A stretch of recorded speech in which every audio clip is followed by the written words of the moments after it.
ابھی میں جوان ہوں، میری زندگی ابھی بہت زیادہ باقی ہے۔ روایت میں آتا ہے بنی اسرائیل کا ایک شخص تھا، کچھ لوگ کہتے ہیں کہ آخری عمر میں توبہ کر لیں گے۔ آئیے میں آپ کو ایک روایت سناتا ہوں۔ روایت میں آتا ہے بنی اسرائیل کا ایک شخص تھا، اس کو یہ معلوم ہو گیا، الہام ہو گیا کہ میری عمر 1000 سال ہے۔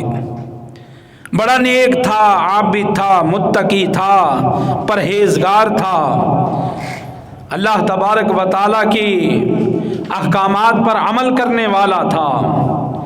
لیکن جب اس کو پتہ چلا کہ میری عمر 1000 سال ہے، سوچنے لگا کب تک میں نیکیاں کروں گا، پھر کروں گا، یہ گناہوں والی زندگی کیوں نہ میں جی لوں۔ جس طرح آج بھی کچھ لوگ سوچتے ہیں کہ جوانی ہے، بڑھاپے میں توبہ کر لیں گے، وہ بھی سوچنے لگا اور اس نے یہ منصوبہ بنایا کہ 900 سال تک میں خوشی اور گناہوں والی زندگی گزار لیتا ہوں، جب 100 سال رہ جائیں گے توبہ کر لوں گا۔ اب اس نے نیکیوں کو چھوڑا، گناہوں میں پڑ گیا، 900 سال گناہ کرتا رہا۔ 900 سال جب اس نے گناہ کیے تو پھر جب 100 سال اس کے باقی رہ گئے تو گناہوں کی اس کو ایسی عادت پڑ گئی تھی۔ وہ حدیث پاک میں آتا ہے نا کہ جب بندہ گناہ کرتا ہے تو اس گناہ کی وجہ سے اس کے دل پہ ایک سیاہ نقطہ لگ جاتا ہے، اور جب پھر گناہ کرتا ہے پھر نقطہ لگتا ہے، پھر گناہ کرتا ہے پھر نقطہ لگتا ہے۔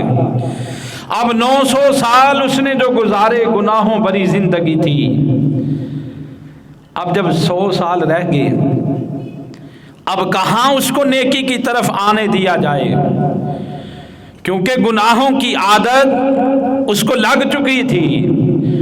سوچنے لگا ابھی 100 سال ہیں، 90 سال گناہ کر لیتا ہوں، 10 سال رہ جائیں گے، عبادت کروں گا، اپنے رب کو راضی کروں گا۔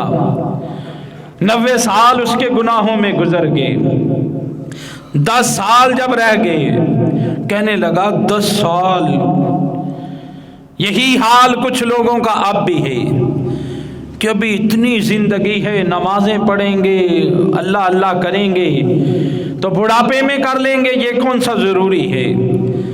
روایت میں آتا ہے کہ 10 سال جب رہ گئے پھر اس نے کیا کہا، کہنے لگا 9 سال اور اس طرح گزار لیتا ہوں، آخری 1 سال توبہ کر لوں گا، عبادت کر لوں گا۔ آخری سال آتا ہے تو کرتے کرتے وہ یہی سوچتا رہا کہ میں ابھی بعد والی جو زندگی ہے وہ اپنی نیکیوں والی زندگی گزاروں گا۔ روایت میں آتا ہے کہ اس کی زندگی کا آخری دن آن پہنچا، گناہوں کی اس کو ایسی لت لگی ہوئی تھی کہ اب اس کو توبہ کی توفیق نہ ہوئی۔ اب اس کی زندگی کا آخری دن ہے، ابھی بھی اس کو فکر لگی ہوئی ہے میں نے فلاں کام کرنا ہے، میں نے فلاں کام کرنا ہے۔ اور یہی حال آج کے نوجوانوں کا ہے، یہی حال آج کے مسلمان کا ہے کہ وہ یہ سوچتا ہے کہ ابھی میں اپنے بچوں کی شادیاں کر لوں، ابھی میں اپنا مکان بنا لوں، ابھی میں اپنے بچوں کو سیٹ کر لوں، ابھی میں اچھی جاب تلاش کر لوں، ابھی میں گھر کو اچھی طرح سٹینڈ کر لوں، ابھی میں اپنی جو زندگی کی آسائشیں ہیں ان کو حاصل کر لوں۔ جب میں سیٹ ہو جاؤں گا تو پھر میں رب کے حضور جھک جاؤں گا، پھر میں رب کے حضور جھکوں گا۔ اور یہ کرتے کرتے ایک وقت وہ آ جاتا ہے کہ قرآن بیان فرماتا ہے اذا جاء اجلہم لا یستاخرون ساعۃ ولا یستقدمون، اس کا موت کا وقت آن پہنچتا ہے اور وہ یہ منصوبے بنا رہا ہوتا ہے کہ میں فلاں کام کر لوں، میں فلاں کام کر لوں، میں فلاں کام کر لوں۔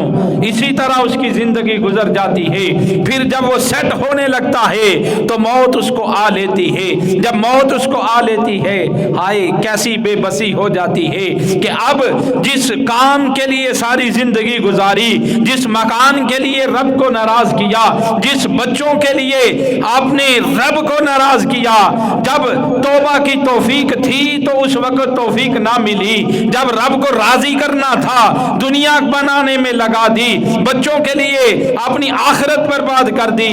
اب وہی بچے ہیں، ایک رات اسے اپنے گھر میں رکھنے کے لیے تیار نہیں ہے، وہی جاب ہے، جیسے ہی وہ مرتا ہے اس کی جاب ختم ہو جاتی ہے، وہی معاملات ہیں۔ لیکن افسوس، جو اتنا قیمتی مکان بنایا تھا اب وہ بچوں کا ہو چکا، ایک رات بھی اس کو اس میں نہیں ٹھہرنے دیا جاتا، جو لباس تھا اس لباس کو کاٹ کر اس کے جسم سے اتار لیا جاتا ہے، لٹھے کا اس کو کفن پہنا دیا جاتا ہے، اور پھر وہ سوچتا ہے ہائے افسوس، میں نے اپنی زندگی، اپنی ساری زندگی غفلت میں گزار دی، آ کے مجھے موت نے آ لیا۔